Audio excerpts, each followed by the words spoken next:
안녕하세요.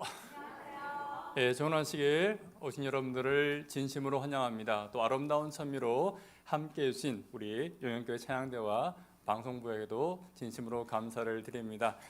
실제로 이 찬미를 저희가 들을 수 있는 날이 곧 올 수 있게 될 것이라 저희가 또 희망을 가져봅니다.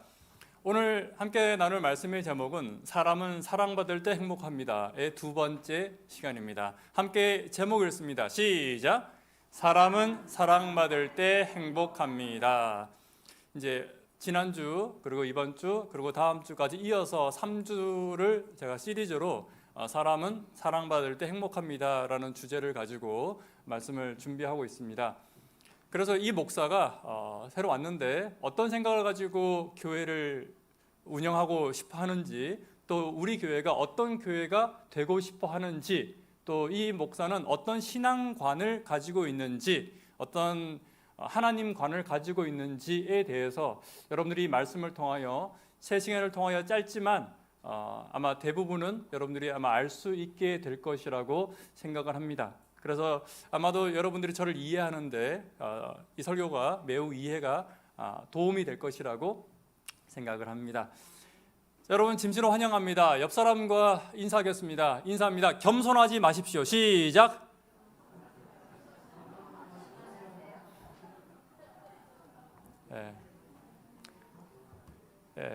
겸손하지 말라니까요, 장로님. 왜 겸손하라고 그러세요? 겸손하지 마십시오. 여러분, 하나님의 자녀라는 사실에 대해서 더 이상 겸손해하지 마십시오. 또 가지고 있는 말씀의 능력과 기도의 능력에 관하여 겸손하지 않게 되기를 바랍니다. 또 말씀을 사모하는 것에 대해서도 겸손하지 마십시오. 성경 통도표가 붙었습니다. 불을 좀 지피십시오. 왜 자꾸 불을 끌려고 그러십니까? 난 아직도 겸손해 하면서 통도표를 비워두시는 분들은 그 겸손을 오늘 속히 버리시고 하나님의 말씀 안에서 말씀을 좀 많이 자랑하는 저희 교회가 되기를 간절히 바랍니다. 하나님은 우리가 기뻐하기를 원하십니다. 여러분, 하나님은 우리를 사랑하시죠? 그러면 하나님은 내가 기뻐하기를 바라실까요? 기뻐하지 않기를 바라실까요? 기뻐하기를 바라십니다. 요한복음 15장 11절에는 이런 말씀이 있습니다. 내가 이것을 너희에게 말한 것은, 함께 했으면 나의 기쁨이, 시작! 나의 기쁨이 너희 안에 있어 너희 기쁨이 가득 넘치게 하려는 것이다. 내가 이것을 너희에게 말한 것은 이라는 말은 예수님이 우리에게 지금 말씀하시고 있는 모든 성경과 예수님이 말씀하신 모든 복음은 우리를 무엇하게 하기 위하여 주신 거라고요? 기쁘게 하기 위하여 주신 것입니다. 그러므로 우리가 교회에 오는 것이나 우리가 하나님의 말씀을 듣는 것이나 우리가 하나님의 읽는 말씀을 통하여서 저와 여러분들이 하나님께서 원하시는 가장 큰 것이 무엇인지를 알아야 되는데, 하나님이 원하시는 가장 큰 것은 저와 여러분들이 따라하겠습니다. 기뻐하는 것. 기뻐하는 것입니다.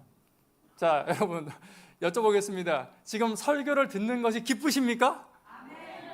예, 시원찮아요, 그죠? 자, 우리 오프라인을 통해 온라인을 통해서 들으시는 분들에게도 같이 질문 드립니다. 여러분, 말씀을 듣는 것이 기쁘십니까? 예, 기쁘다고 말씀하시는 분들은 졸지 마시고 말씀을 드렸으면 좋겠습니다. 지난주에 했던 것을 좀 정리해 보도록 하겠습니다. 여러분, 예수님은 매력적인 분이신가요? 예수님은 굉장히 매력적인 분이십니다. 얼마나 매력적이었냐면 예수님을 죽이려는 사람들과 예수님을 미워하는 사람들과 아주 어린 아이들과 노년에 이르기까지 모두 예수님을 좋아했습니다.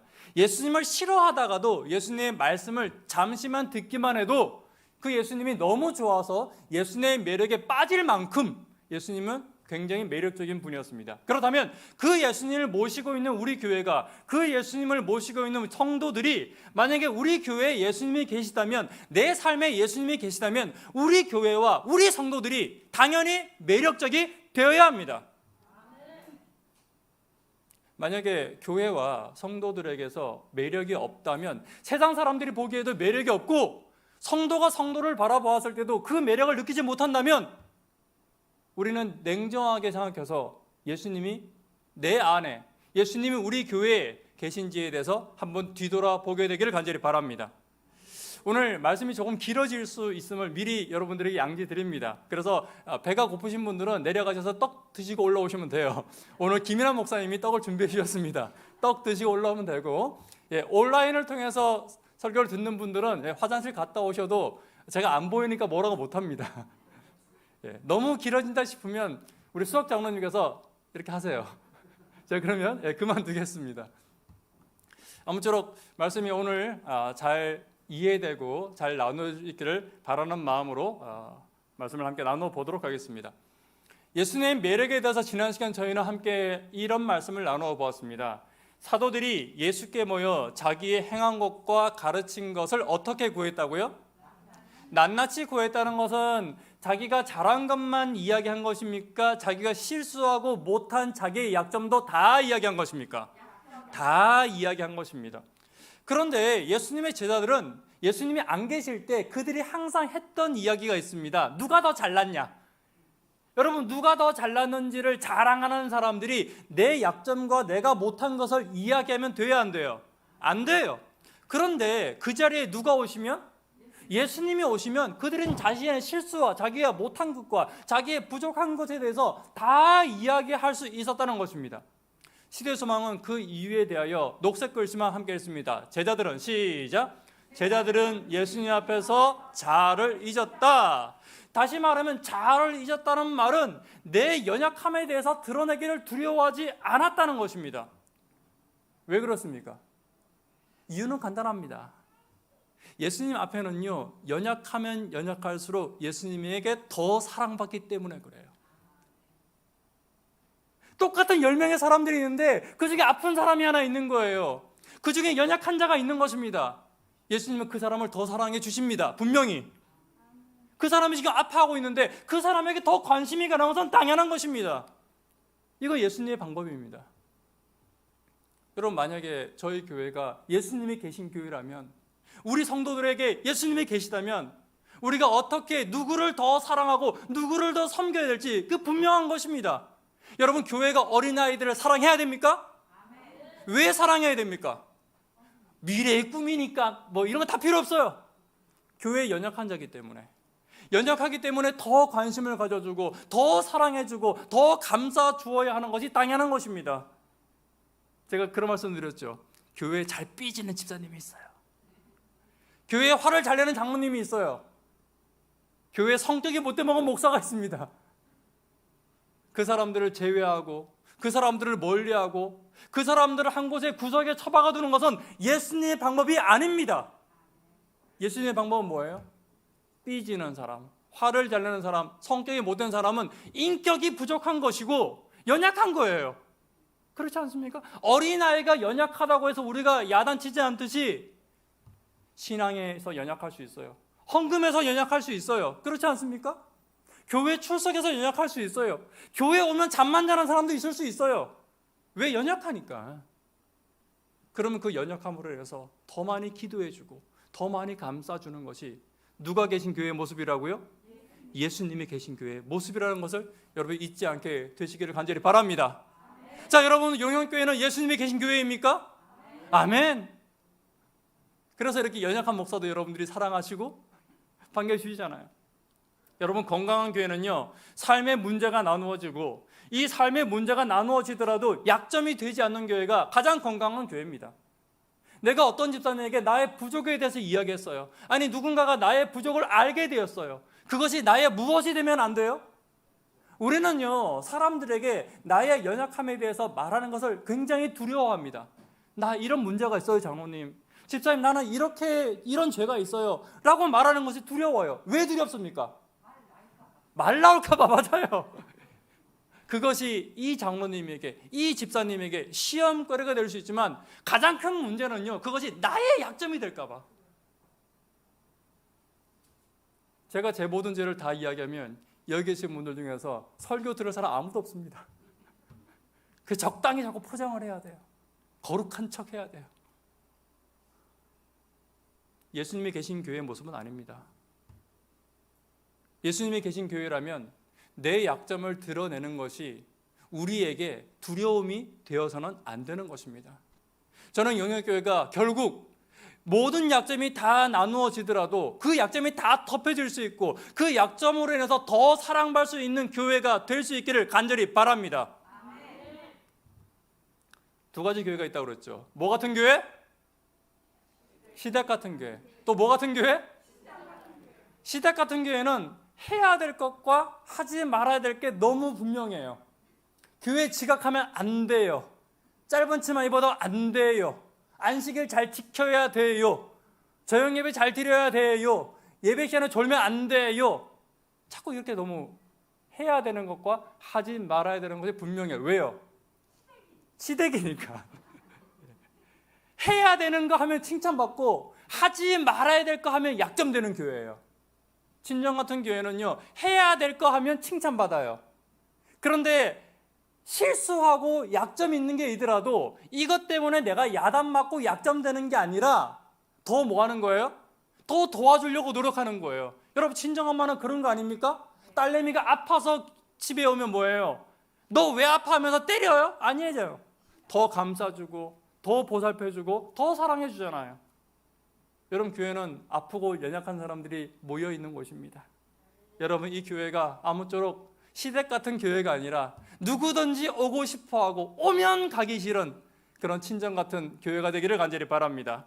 함께 읽습니다. 연약하게 시작. 연약하기에 더 사랑받는 곳 예수님이 계신 교회가 되기를 간절히 바랍니다. 신앙이란 것도 이런 것입니다. 예수님도 우리를 이렇게 사랑하십니다. 로마서 5장 8절에 보시면 그런데 그리스도께서는 우리가 아직도 죄인이었을 때 우리를 사랑해 주셨다라고 말씀하십니다. 제가 지난 시간에 이것을 보험에 관련돼서 여러분들에게 잠깐 설명을 드렸습니다. 여러분, 보험금을 내가 한 달에 10만 원씩 낸다 하더라도 이 보험을 내다가 한 달, 두 달, 석 달, 넉 달 지나다가 내가 암 판정을 받으면 우리는 보험회사에 가서 우리는 보험 암 확정 받으면 1억을 주겠다라는 약관이 있으면 우리는 그 약관대로 보험회사에 가서 1억을 달라고 합니다. 나는 10만 원, 20만 원, 30만 원밖에 내지 않았어요. 그런데 우리는 보험회사 가서 1억을 달라고 합니다. 여러분, 그러면 보험회사가 1억을 준다 안 준다? 왜 준다? 약관이니까. 하나님과 우리 사이도 같은 약관이 존재합니다. 그 약관이 뭐예요? 성경이에요. 하나님은 내가 죄인인 줄 알아요. 하나님은 내가 연약한지 알아요. 하나님은 내가 거짓말하는지도 알고요. 하나님은 내가 신앙을 제대로 못하는지도 알아요. 그럴 때 이미 하나님은 우리에게 이 약관을 써놓으셨어요. 어떻게 해요? 네가 연약할지라도 나는 너를 구원해 줄 것이다. 네가 연약할지라도, 네가 여전히 신앙을 잘하지 못할지라도, 네가 헌금 생활을 잘하지 못할지라도 너의 기도는 내가 들어줄 것이다. 어디에 나와 있어요? 약관에 나와요. 약관에. 여러분, 하나님 혹시 내가 신앙을 조금 연약하게 하는 것으로 인해서 나의 기도를 들어주지 않으실 것처럼 여기신다면 하나님께 성경을 들이매십시오. 하나님, 약관대로 하십시오. 약관대로 하십시오. 이것이 뭐다? 신앙입니다. 나의 부족을 보지 않고 약관을 지키시는 하나님을 보는 것. 나의 연약함을 보는 것이 아니라 언약을 지키시는 하나님 앞에 당당한 것. 이것이 하나님께서 바라시는 기쁨의 신앙의 모습이라는 것을 잊지 않게 되기를 간절히 바랍니다. 하나님께서 말씀하십니다. 너희 염려를 다 주께 뭐 하라고요? 맡겨라. 걱정하지 말라는 것입니다. 연약함에 대해서 염려하지 말라는 것입니다. 다 뭐 하라고요? 맡겨라. 그런데 그 맡겨야 될 이유에 대해서 예수님은 조금 더 말씀하십니다. 근신 하나 깨어라. 너희 대적마귀가 우는 사자같이 두루다니며 삼킬 자를 찾나니. 다시 말하면 우리가 염려를 주께 맡기지 못하면 우리가 그 염려를 맡기지 못하는 사람을 누가 찾으러 다니고 있다고요? 마귀가 찾으러 다닌대요. 배고픈 마귀가 찾으러 다닌다는 것입니다. 그래서 염려를 맡기지 못하면 마귀가 그 사람을 딱 보면 뭐처럼 보이는 거예요? 밥처럼 보이는 거예요. 밥처럼. 그런데 염려를 완전히 맡긴 사람은 마귀가 밥처럼 보지 못하는 것입니다. 여러분, 지난 시간에 말씀드렸죠. 염려를 하나님께 맡겼더니만은 진짜로 사자에게서 구원받은 사람의 이야기가 성경에 나온다 안 나온다? 나오잖아요. 다니엘. 그가 자기의 하나님께 맡겼더니 사자굴에 들어갔는데 사자가 다니엘을 밥처럼 보더라 못 보더라? 못 보더라는 것입니다. 우리의 인생도 마귀에게서 밥처럼 보이는 인생이 아니라 하나님의 자녀처럼 보이는 인생이 되기를 간절히 바랍니다. 그런데 우리가 염려를 하나님께 맡길 때가 많더라, 못 맡길 때가 많더라? 못 맡길 때가 너무 많더라. 못 맡기면 누구 밥? 에이, 다시. 못 맡기면 누구 밥? 마귀 밥. 사자 밥이 돼요. 그럼 우리가 사자에게 물려갈 때 하나님은 우리를 어떻게 취급하십니까? 지난주에 말씀드렸죠. 사무엘상 17장 다윗의 말씀을 드리면서, 다윗은 예수님의 표상입니다. 그 예수님이 사자에게 물려가는 어린 양을 향하여서, 여기서 어리다라는 것은 연약하다라는 것에 대해서 지난 시간에 말씀드렸습니다. 그 연약한 양을 어떻게 취급하신다고요? 쫓아가서 싸워서 그 양을 사자 입에서 빼내오시는 목자의 모습으로 우리 앞에 서 계시는 것을 저희들이 발견했습니다. 여러분, 다 우리는 마귀에게 찢기고 마귀에게 물려가는 죄의 종들입니다. 죄로 인해서 연약해져서 마귀가 이미 우리를 물고 뜯고 하고 있어요. 그런데 그 마귀와 싸우기 위하여 누가 출동하셨어요? 누가 출동하셨어요? 예수님이 출동하셨어요. 그리고 예수님이 십자가에서 마귀와 싸우시는 것입니다. 사자와 사람이 싸우면 사람이 찢겨서 죽는 것은 당연한 것입니다. 예수님이 인간의 몸으로 오셔서 사자와 싸우셨어요. 찢기고 피 흘리고 십자가에서 죽임을 당하신 것입니다. 사자의 입에서 저와 여러분들을 건지시기 위하여. 그리고 저와 여러분들은 사자의 입에 물려갈지라도 걱정할 필요가 없습니다. 예수님께서 십자가에서 승리하셨거든요. 나를 위해서 찢기신 예수님, 십자가에서 사자에게 물려 뜯기신 예수님, 그 예수님의 은혜에 감사하는 안식일 되기를 간절히 바랍니다. 그렇다면 여러분들에게 질문 드리겠습니다. 여러분들은 내 주변에 누군가의 연약함을 위해서 기도하는 일주일을 보내셨습니까? 나의 연약을 위해 십자가에 달리신 예수님께 감사하며 살았습니까? 타인의 연약함을 친정같이 최소한 교회 안에서는 용납하였습니까? 왜 대답을 안 하세요? 처음에는 아니요라도 크게 하시더니만은 자꾸 말이 약해져요. 여러분, 오늘 우리의 말씀 가운데서 우리의 연약함이 드러나도 괜찮아요. 그러나 그 연약함으로 해서 절망하는 것이 아니라 그 연약함을 받아주시는 예수님 바라보시게 되기를 간절히 바랍니다. 또 그 예수님을 발견하시고 우리 성도들의 연약함도, 그 연약함을 위해서 함께 기도하고 그 연약함을 용납하며 그 연약함으로 인해서 내 옆에 있는 성도를 더 사랑하는 안식일 되기를 간절히 바랍니다. 그렇게 살지 못했더라도 함께 읽습니다. 시작. 괜찮아. 다시요. 시작. 괜찮아. 네, 괜찮아요. 괜찮습니다. 예수님은 항상 우리에게 괜찮아 라고 다시 한 번 더 우리에게 희망을 주고 있는 것입니다. 사무엘상 17장으로 다시 한번 돌아가 보도록 하겠습니다. 지난 시간에 하다가 제가 또 뚝 끊었어요. 거기서 여러분들 끝난 줄 알았죠, 지난 시간이. 그런데 시간 관계상 끝까지 제가 다 못했습니다. 이어서 하도록 하겠습니다. 이 이어서 하는 게 다음 주까지 이어서 하는 겁니다. 그래서 잘 기억하시고, 혹 오늘 말씀을 잘 듣지 못했던 분들은 또 방송을 통해서 오늘 말씀을 다시 한 번 더 기억해 주셨으면 좋겠습니다.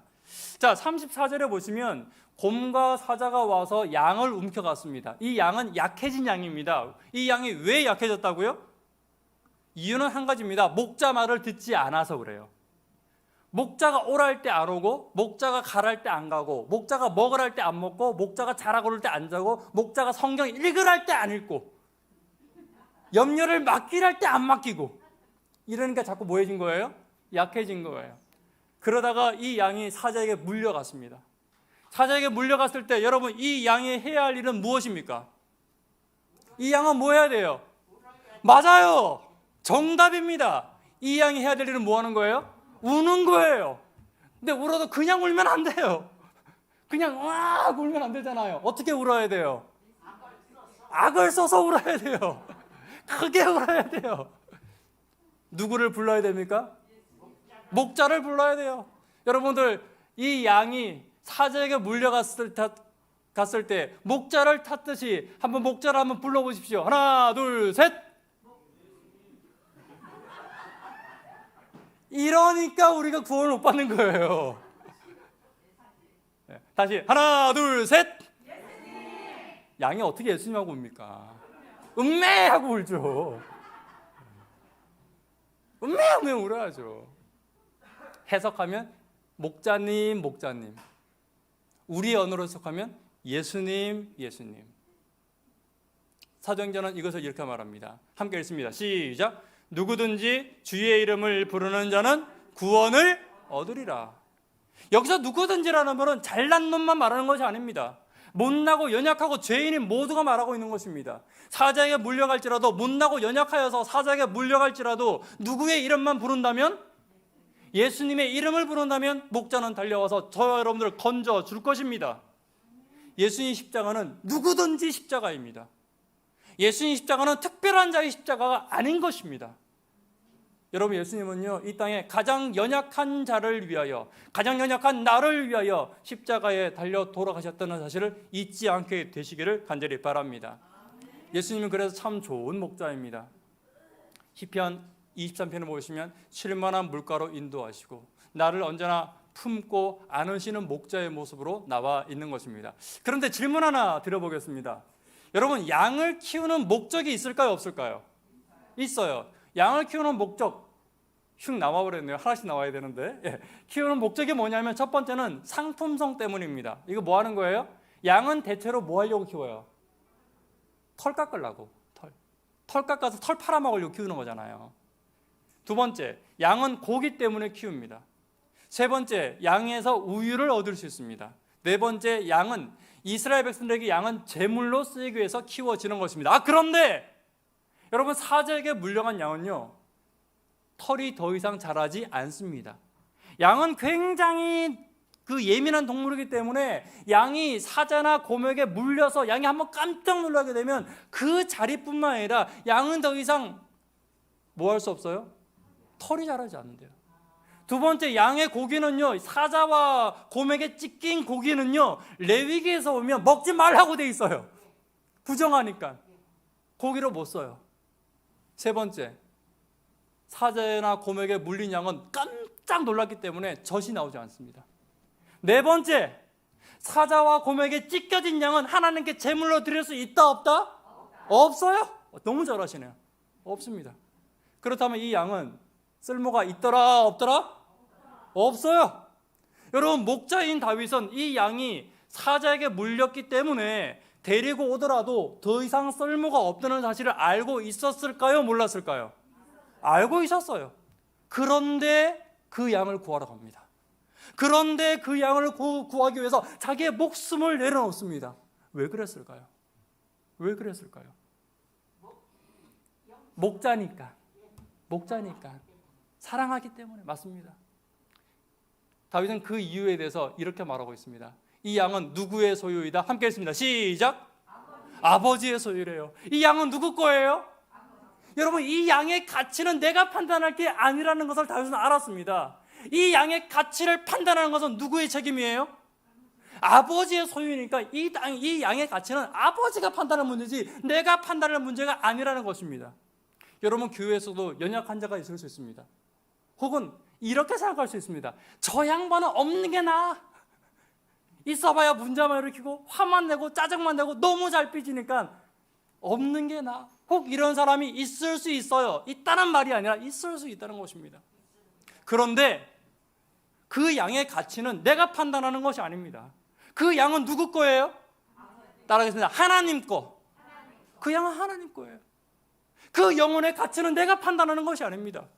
그 영혼, 한 영혼의 가치는요, 하나님께서 판단하시는 것입니다. 그러면 우리는 우리 유리의 양을 지켜야 합니다. 그 양의 가치를 내가 판단하여 이 양은 가치 있고 없고를 가지고 지키는 것이 아니라 그 양이 누구 것이기 때문에?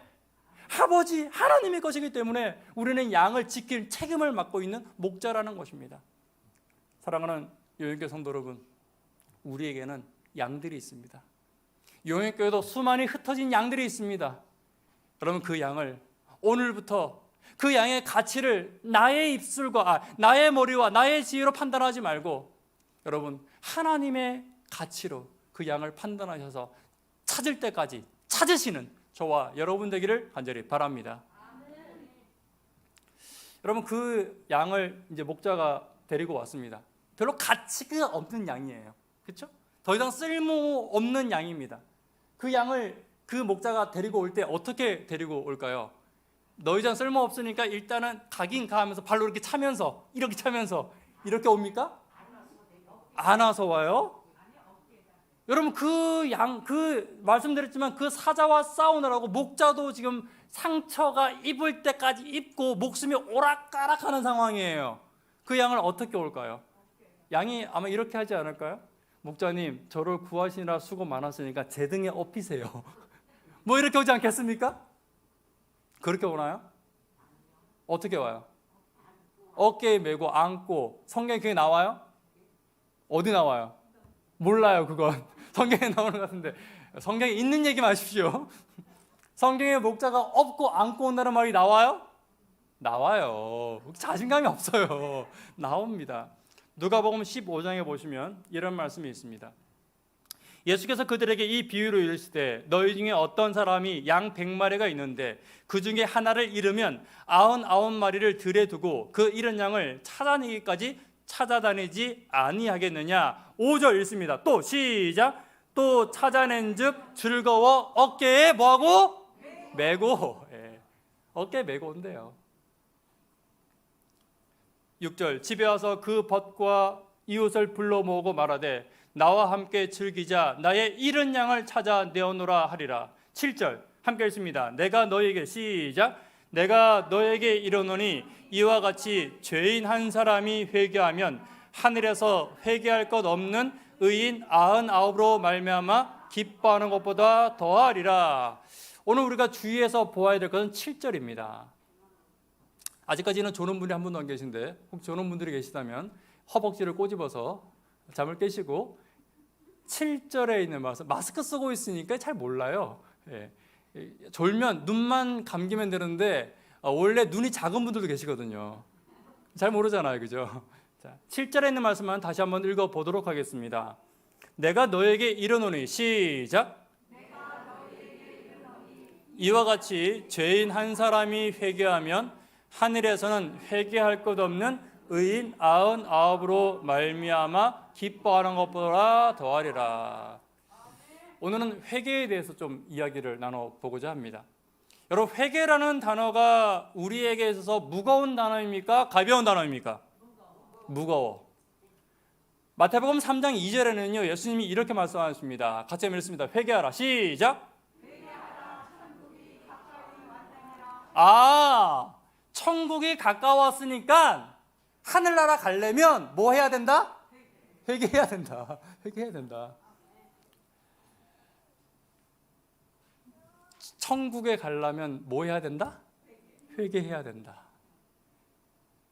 여러분, 요한복음 15장 11절 아까도 잠깐 말씀드렸지만 예수님의 모든 말씀은 우리에게 무엇을 주기 위해서 주셨다고요?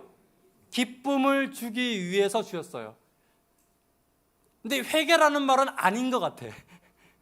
회개하라 천국 가까웠다는 말은 좀 아닌 것 같아. 이건 하나도 기쁘지 않아요. 그런데 여러분 함께 읽습니다. 큰 글씨 시작. 회개도 기뻐야 합니다. 하나님께서 말씀하십니다. 회개하라 천국이 가까웠느니라 하였느니 라는 말을 들을 때 회개도 우리가 어떻게 받아들여야 된다고요? 기쁘게 받아들여야 합니다. 자, 여러분들 한번 묻겠습니다. 여러분들 회개하셨습니까? 예, 감사합니다. 아멘. 예. 회개하셨습니까? 하고 있어요. 예. 우리는 회개에 대해서 보통 어떻게 생각하냐면 이렇게 생각합니다. 오늘 내가 누구를 미워했어. 내가 미워했어. 회개해야 돼, 안 해야 돼요? 해야 돼요. 그리고 결심합니다. 하나님, 내가 오늘 저 집사님 보고 내가 미워했습니다. 하나님, 다시는 제가 그러지 않도록 도와주십시오. 하나님, 용서해 주십시오 하고 집에 가서 정말로 빡세게 기도했어요. 1시간을 기도했습니다. 근데 그 다음 주일날 그 집사님 얼굴을 보니까 또 미워. 회개한 거예요, 안 한 거예요? 나 오늘 거짓말했어. 하나님, 나 거짓말하지 않으려고 그랬는데 정말 거짓말했어. 하나님, 정말 죄송합니다라고 회개했어요. 그런데 그 다음날 또 거짓말했어. 회개한 거예요, 안 한 거예요? 여쭤보겠습니다. 이렇게 회개를 한다면 여러분들은 회개한 죄가 한 가지라도 있습니까? 없습니까?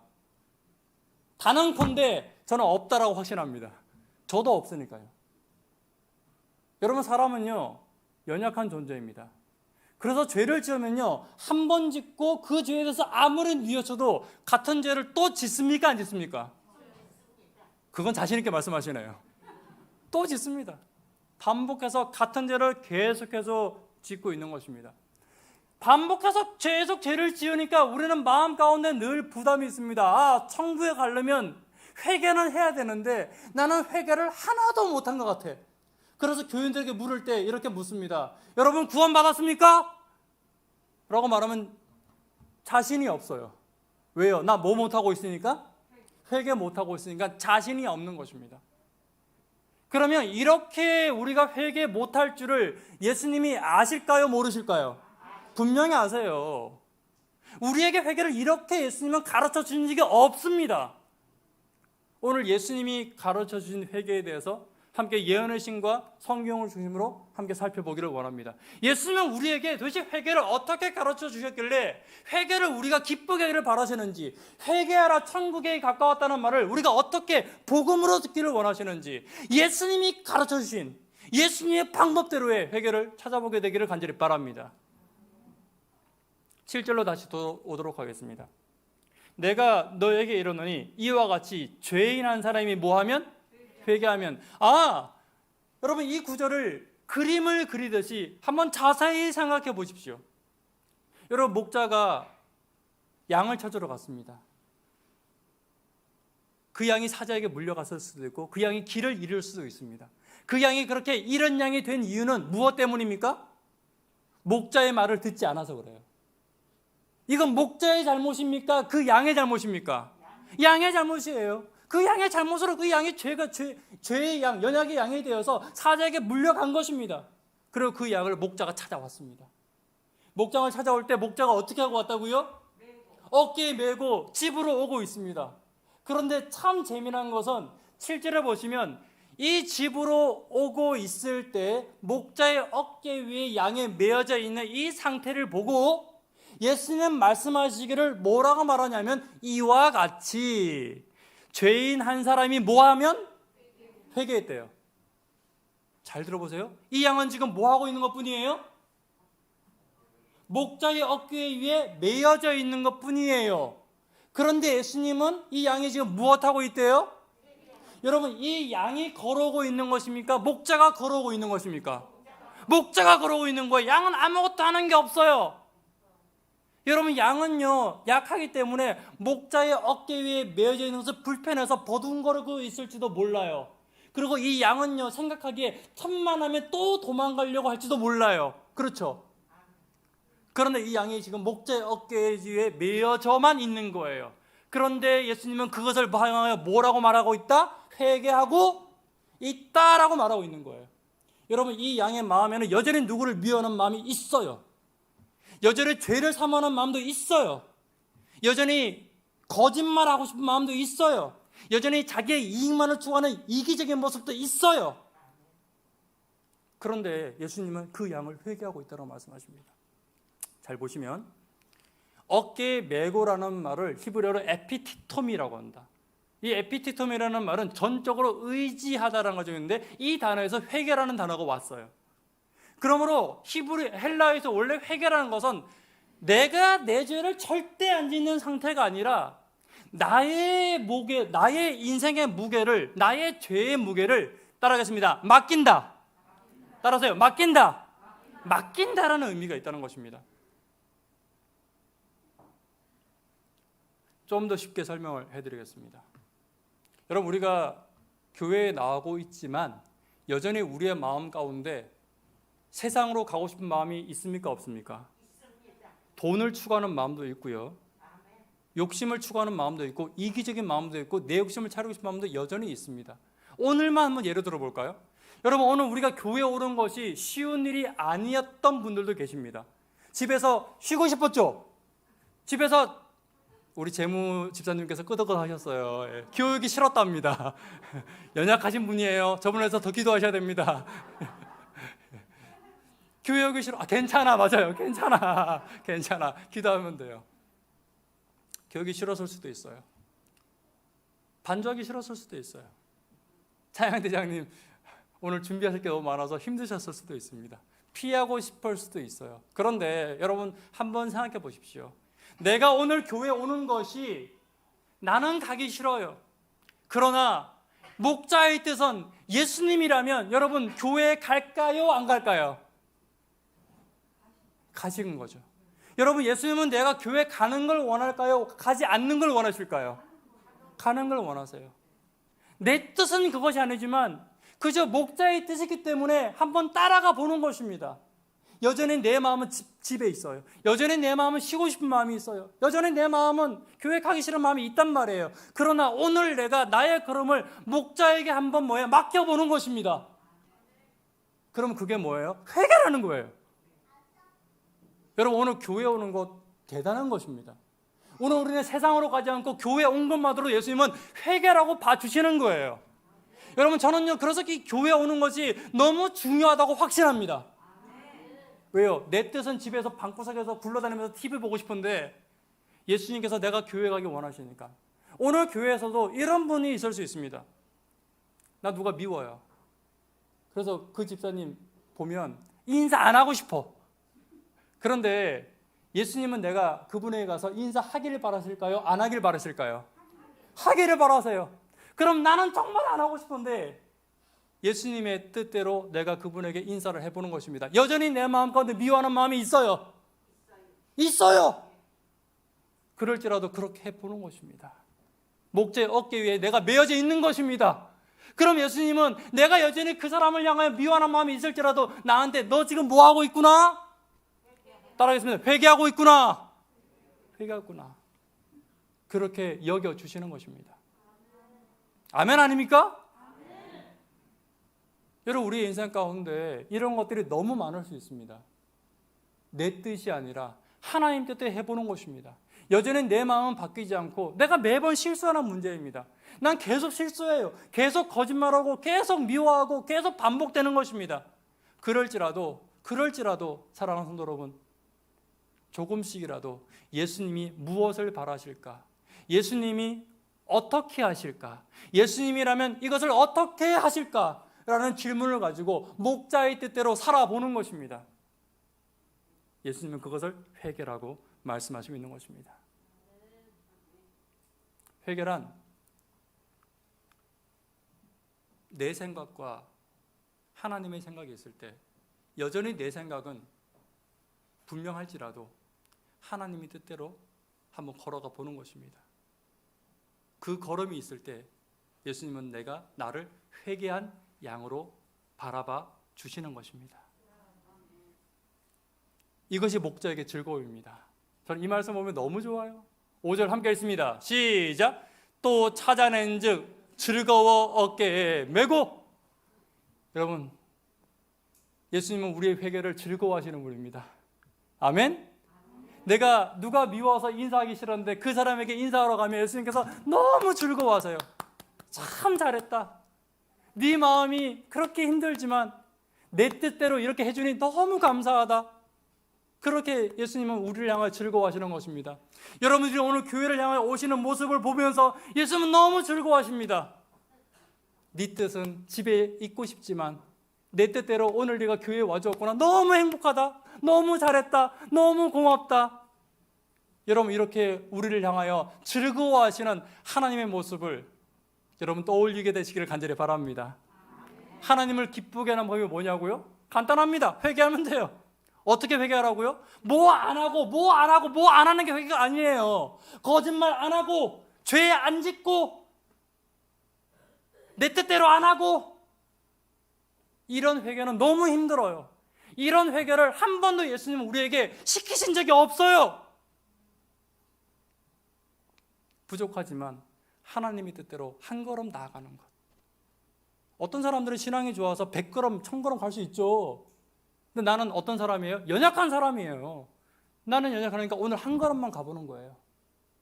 예수님 그거 보면서도 참 잘했다. 네가 회개하고 있구나. 라고 우리를 돌봐 주는 것입니다. 여러분, 마귀에게 물려간 것으로부터 내가 스스로 나올 수 없습니다. 우리는 지금 누구와 싸우고 있는 거예요? 마귀와 싸우고 있는 거예요. 선악간의 대적인 건데 마귀와 싸우고 있는 것이기 때문에 결코 내 힘으로 마귀와 싸워서 내 힘으로 나올 수는 없습니다. 내가 지은 죄의 값도 내가 치를 수 없습니다. 우리는 이렇게 생각할 수 있어요. 목사님, 그런데 성경에 보니까 이런 말씀이 있더라고요. 뭐에는 뭐로? 이에는 이로. 그렇게 하는 게 맞는데요. 내가 죄를 지으니까 이 죄값을 누가 치러야 돼? 내가 치러야 될 것 같아. 내가 회개하지 못한 죄는 내가 절대로 하지 말아야 내가 회개한 것 같아. 자꾸만 마귀는 우리에게 이런 짐을 지어줍니다. 여러분, 성경에 눈에는 눈으로, 이에는 이로라는 말이 왜 나와요? 이거 왜 나오는지 알아야 돼요. 이거 언제 주어진 말씀이에요? 언제 주어진 말씀이에요? 예수님이 출애굽기에 있는 말씀이잖아요. 출애굽기가 뭐예요? 그들이 애굽 생활하다가 뭐예요? 이제 겨우 나왔을 때 그들이 들은 말씀이에요. 애굽 생활의 습관이 여전히 남아있을 때 들었던 말씀이라는 거예요. 여러분, 애굽은 어떤 곳입니까? 애굽은 어떤 곳이냐면 이렇게 생각하시면 됩니다. 따라하겠습니다. 이자 받는 곳. 시작. 따라서 이자 받는 곳. 애굽은 이자 받는 곳이에요. 그래서 애굽은 어떤 곳이냐 하면, 여러분, 만약에 우리가 누구에게 10,000원을 빌려주면 그 사람에게 얼마만 받으면 돼요? 10,000원만 받으면 돼요. 그런데 애굽은 그런 곳이 아니에요. 애굽은 어떤 곳이냐면, 내가 10,000원을 빌려줬으니 너 나 고맙지. 너 나한테 얼마 줘? 12,000원 줘. 이게 애굽이에요. 여러분, 누가 나한테 한 대 때렸어요. 한 대 때렸어요. 그러면 여러분, 한 대만 내가 이 사람에게 때리면 돼요. 그죠? 근데 한 대만 때리면 내 직성이 풀려요, 안 풀려요? 어쩜 저랑 다 똑같으십니까? 안 풀린단 말이에요. 2대, 3대를 때 내 직성이 풀려요. 근데 예수님의 방법은 이게 아니거든요. 예수님의 방법은 뭡니까? 예수님이 이 땅에 오셔가지고 뭐라고 그랬어요? 오리를 가자 하면 심리를 가지고, 겉옷을 벗어달라고 하면 속옷도 벗어줘라 라고 말하는 예수님의 방법은 아니에요. 그런데 이제까지 애굽에 살고 있던 430년을 애굽에 살고 있던 사람들에게 예수님의 방법을 한 번에 들이밀면 이건 들어요, 안 들어요? 안 들어요. 아니, 맨날 이자 받아먹고 한 대 때리면 2대, 3대 때려야 직성이 풀리던 사람들한테 오리를 가자면 심리를 가고, 원수도 사랑하고, 겉옷을 달라고 하면 속옷도 주고, 이런 말을 해봐야 그들 귀에 들리지가 않는다는 거예요. 그래서 하나님께서 그들에게 제시하시는 것입니다. 뭐라고 제시해요? 니네 아직까지 그럴 믿음은 안 되니까 어떻게 하라고? 애굽에서 벗어나서 이제 하나님의 백성이 되었으니까 어떻게 하라고요? 이제는 이자만 받지 마. 한 대 맞으면 몇 대만 때리고? 한 대만 때리고, 눈에는 눈으로. 10,000원 빌려주면 얼마만 받고? 10,000원만 받고. 하나님께서 우리에게 이것을 요구하셨던 것입니다. 그런데 지금은 아니에요. 지금은 아니에요. 예수님 시대에 와서는, 예수님이 이 땅에 초림하시고 난 이후에는 어떻게 바뀌었습니까? 아까 말씀드렸잖아요. 오리를 가자면 심리를 가져, 겉옷을 달라 하면 속옷까지 주는 것으로 이 복음이 바뀐 것입니다. 여러분, 예수님께서 우리에게 이미 그렇게 하시고 있는 것입니다. 이건 우리에게만 그렇게 하라고 그런 것이 아니라 예수님은 우리에게 이미 예수님의 방법을 우리에게 적용시키고 있는 것입니다. 아멘? 여러분, 그래서 우리에게 겉옷을 달라 하면 속옷을 벗어 주라고 하신 그 말씀하신 그 예수님이 이미 저와 여러분들이 작게 한 걸음 나갈지라도 그것을 크게 바라봐 주시고 있다는 것입니다. 오리를 가자면 심리를 가라고 말씀하신 그 예수님께서 내가 적은 것으로 헌신하고 내가 작은 걸음이 있을지라도 그것을 회개의 걸음으로 예수님은 바라봐 주시고 계신다는 것을 잊지 않게 되시기를 간절히 바랍니다. 예수님은요, 예수님의 방법을 우리에게 강요하시는 것이 아니라 예수님의 방법을 우리에게 먼저 적용시키겠다는 것을 우리가 잊지 말아야 할 것입니다. 그래서 성경은 여러 곳에서 회개에 대해서 이렇게 말합니다. 조금 넘어가서, 이렇게 하면 12시간 도 안 끝날 것 같아요. 잘 따라와 주셔서 감사하고요. 오늘만 저 볼 거 아니잖아요, 그죠? 그래서 예수님께서 회개에 대해서 이렇게 말씀하셨습니다. 사도행전 11장 18절에 보시면 이렇게 말합니다. 예수님이 우리가 하는 것이 회개가 아니라 18절에 보시면 귤색 글씨만 하겠습니다. 함께 회개를 뭐하였도다? 주셨도다. 디모데후서 2장 23절에 보시면 녹색 글씨만 있습니다. 시작. 회개함을 주셨다라고 말합니다. 회개는 우리가 하는 것이 아니라 회개는 뭐 하는 거라고요? 회개는 내가 하는 것이 아니라 회개는 뭐 하는 거라고요? 받는 거예요. 여러분, 구원은 내가 하는 것입니까? 받는 것입니까? 받는 거예요. 여러분, 회개하라라는 말 속에는요, 따라하겠습니다. 약속형 명령. 시작. 이것을 헬라어에서는 약속형 명령이라는 말을 많이 하는데요, 이런 것입니다. 여러분, 하나님께서 우리에게 기도하라고 말씀하십니다. 근데 그 기도하라라는 말 속에는 약속이 들어있어요. 무슨 말이냐면 너희가 기도하면 내가 그 기도에 응답해 주겠다라는 약속이 들어있는 거예요. 아멘? 그래서 기도하라는 말 속에는 기도하면 뭐 해주겠다? 들어주겠다라는 말이 들어가 있는 거예요. 이게 약속형 명령입니다. 똑같아요. 회개하라라는 말 속에는 너희가 만약에 내게 다가오면 내가 너에게 회개를 주겠다라는 약속이 들어가 있는 것입니다. 아멘? 그럼 우리가 해야 될 일은 무엇입니까? 이제 한 걸음 한 걸음 한 걸음 예수님께 우리의 걸음을 조금씩이라도 맡겨보시게 되기를 간절히 바랍니다. 회개에 대해서 뭐 안 하고 하면서 너무 고민하지 마시고 내가 할 수 있는 한 걸음, 그 한 걸음을 뗄 때 예수님은 나에게 회개를 주시고 계신 것입니다. 저는 지금 이 자리에 앉아 계신 모든 분들이 회개를 받았다고 확신합니다. 오늘 교회를 오신 것만으로도 여러분 회개를 받으신 것입니다. 여러분, 신앙은 기쁨입니다. 복음이라고 하지 않습니까? 신앙의 기쁨과 복음을 회복하시는 저와 여러분 되기를 간절히 바랍니다. 예수님의 손에 나의 손을 올려놓으십시오. 예수님의 발에 나의 발을 올려놓으십시오. 그리고 그 손과 발이 가는 대로 조금씩이라도 동행하시는 저와 여러분 되기를 간절히 바랍니다.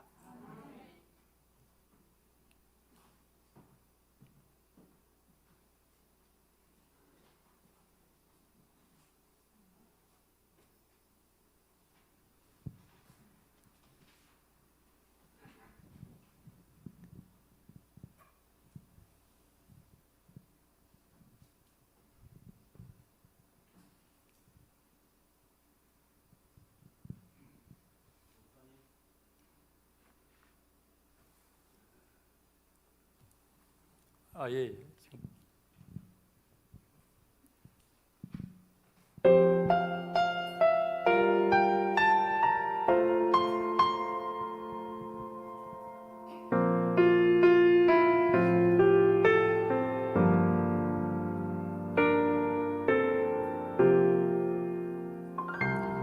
주보혈 날 정결케 하고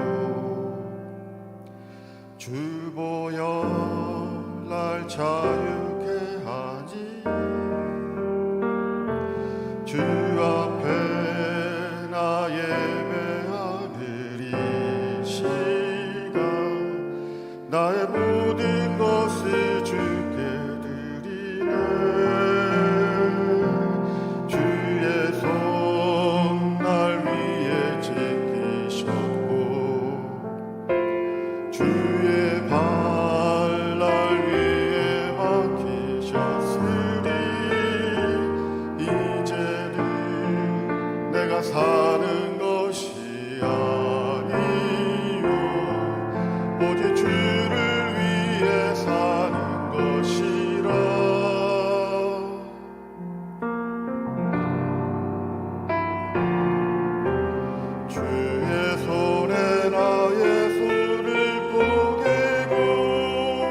살리라.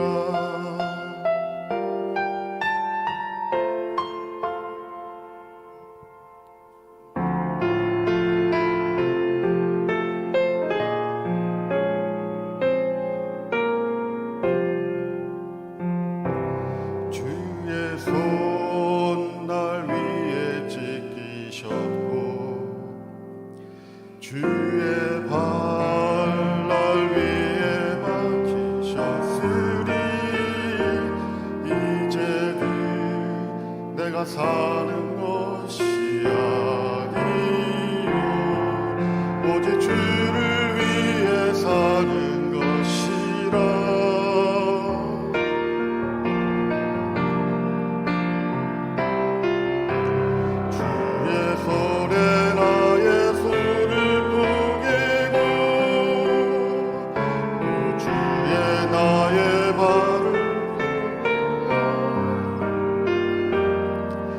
나 주와 함께 죽고 또 주와 함께 살리라. 영원토록 주 위에 살리라. 주의 손에 나의 손을 포개고 또 주의 발에 나의 발을 포개요. 나 주와 함께 죽고 또 주와 함께 살리라. 영원토록 주 위에 살리라. 주 위에 살리라. 아멘.